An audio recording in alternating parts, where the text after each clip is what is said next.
Dan di situ saya juga utarakan juga di forum itu bahwa kita menentang yang dilaksanakan oleh Israel terhadap Palestina. Di dunia luar ini geopolitik sudah mulai berubah.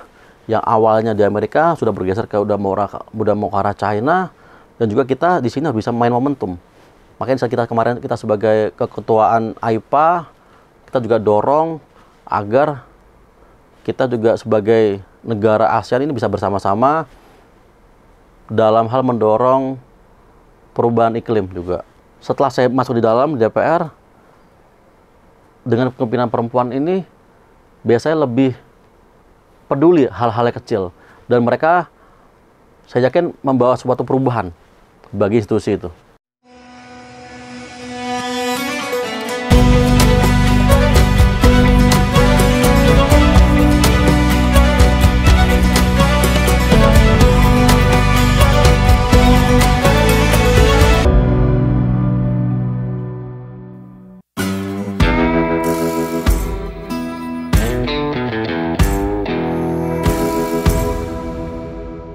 Kebetulan saya di Komisi 3 dengan mitra ada Kepolisian, Kejaksaan, KPK, Kemenkumham, dan lain sebagainya. Tentu ada banyak isu yang kita perjuangkan bersama-sama di Komisi 3, tapi salah satu isu yang saya dorong dan concern adalah bagaimana kita di Komisi 3 bisa memperjuangkan hak-hak perempuan. Gimana kita bisa lebih imbang. Jadi di saat raker dengan kepolisian dan kejaksaan, di saat kita rapat internal selalu ngomong sama Kapolri dan Kejaksaan Agung, saya bilang, Pak, saya pengen Pak ke depannya bukan hanya ada Kapolda, jangan ada jenderal-jenderal laki-laki di sini Pak, tapi harus ada jenderal-jenderal perempuan di sini. Dan juga hal yang sama juga saya laksanakan juga kepada Jaksa Agung. Saya pengen ke depannya jangan ada jam-jam dari laki-laki Pak, harus ada jam-jam dari perempuan. Karena ini merupakan satu bukti komitmen bahwa kita sebagai anggota dewan dan juga kepada yang pemerintah ini melaksanakan ini, kita bisa kasih ruang, kesempatan yang sama terhadap seluruh masyarakat. Artinya laki dan perempuan pun punya kesempatan yang sama. Dan saya yakin dengan adanya perempuan yang masuk di sana, pasti membawa suatu hal yang berbeda. Karena setelah saya masuk di dalam DPR, dengan kepemimpinan perempuan ini, biasanya lebih peduli hal-hal yang kecil. Dan mereka, saya yakin, membawa suatu perubahan bagi institusi itu. Seperti itu.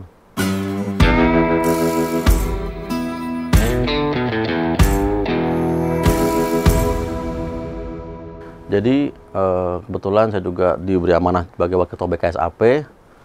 Tentu, jadi Badan Kerjasama Antar Parlemen ini adalah salah satu badan di DPR yang mempunyai tugas dan fungsi adalah melaksanakan diplomasi.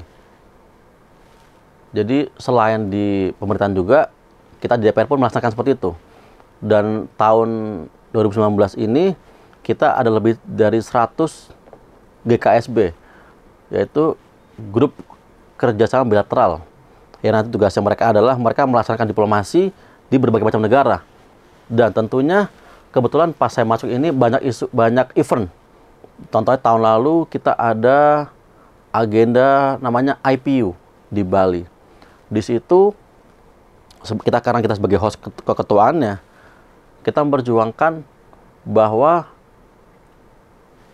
dengan terjadinya perang antara Rusia dan Ukraina, kita ingin adanya dialog, kita ingin adanya perdamaian di sini.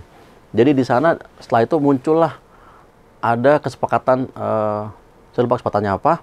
Yang di situ kita harapkan kita bersama-sama. Ini kan karena kan IPU kan isinya kan parlemen seluruh dunia. Kita harus komitmen nih. Gimana? Kita harus bersama-sama nih. Ini kalau nggak kita damaikan karena berdampak terhadap seluruh negara. Dengan harga yang naik, harga energi naik, makanan juga naik. Itu salah satu isu yang udah terlaksana. Dan juga di situ kita ada task force terhadap Rusia dan Ukraina. Dan ini pimpinan DPR, pimpinan BKSAP berangkat ke Rusia dan Ukraina berkali-kali untuk membantu menjembatanin agar terjadi komunikasi lah antara Rusia dan Ukraina. Dan juga tahun ini pun kita juga ada kegiatan juga, ada namanya AIPA, ASEAN Interparliamentary Assembly, yang kita laksanakan di Jakarta awal bulan Agustus kemarin. Dan juga banyak isu-isu yang kita dorong di sana terkait dengan green energy, energi baru terbarukan juga. Dan juga kita karena kita di sana kita mendorong agar ini kan salah satu pesertanya adalah Myanmar. Kita mendorong agar ASEAN komitmen terhadap 5-point konsensus itu, agar kita bersama-sama kita bisa dorong agar terjadi perdamaian yang ada di Myanmar itu. Karena kita tahu konflik yang terjadi udah sangat lama, dan tentu ini juga berdampak sangat ke kita juga, karena banyak juga pengungsi juga dari Rohingya datang juga ke Indonesia. Dan juga dalam forum internasional pun juga kita sebagai anggota parlemen juga kita juga utarakan juga. Tahun lalu saya ke Algeria, dan di situ saya juga utarakan juga di forum itu bahwa kita menentang yang dilaksanakan oleh Israel terhadap Palestina gitu. Jadi BKSAP itu adalah bagaimana kita sebagai anggota DPR, sebagai parlemen, kita bertemu dengan parlemen lain di sana, dan kita pendekatannya human ke human. Jadi pendekatan kita personal, dengan harapan, karena kan kita nggak tahu nih yang mana nantinya yang bisa menggolkan atau menggiring pemerintahannya. Dan juga salah satu output yang kemarin udah berhasil juga, tahun ini juga BKSAP kita ada delegasi datang ke Papua Nugini, PNG. Di sana kita berharap nantinya ada penerbangan direct flight dari PNG ke Indonesia, karena selama ini flightnya hanya lewat Singapura gitu. Dan alhamdulillah tahun ini setelah Kunker kita ke sana, Pak Jokowi lanjut ke sana, akhirnya ada flight dari PNG ke Bali. Jadi saya rasa sangat-sangat penting peran parlemen dalam melaksanakan diplomasi ini, atau kita bisa sebut multi-track diplomasi.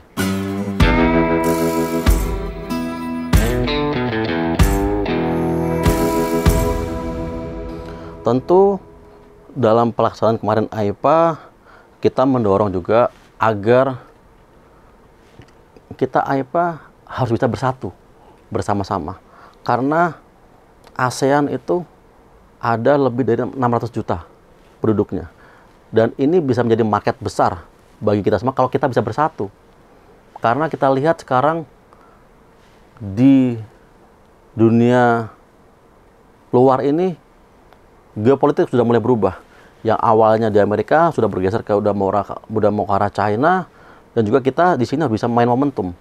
Makanya saat kita sebagai keketuaan AIPA, kita juga dorong agar kita juga sebagai negara ASEAN ini bisa bersama-sama dalam hal mendorong perubahan iklim juga gitu. Jadi kita dorong agar mulai dilaksanakan green energy yang lebih bersih dari sebelumnya, dan energi yang lebih ramah lingkungan. Seperti itu.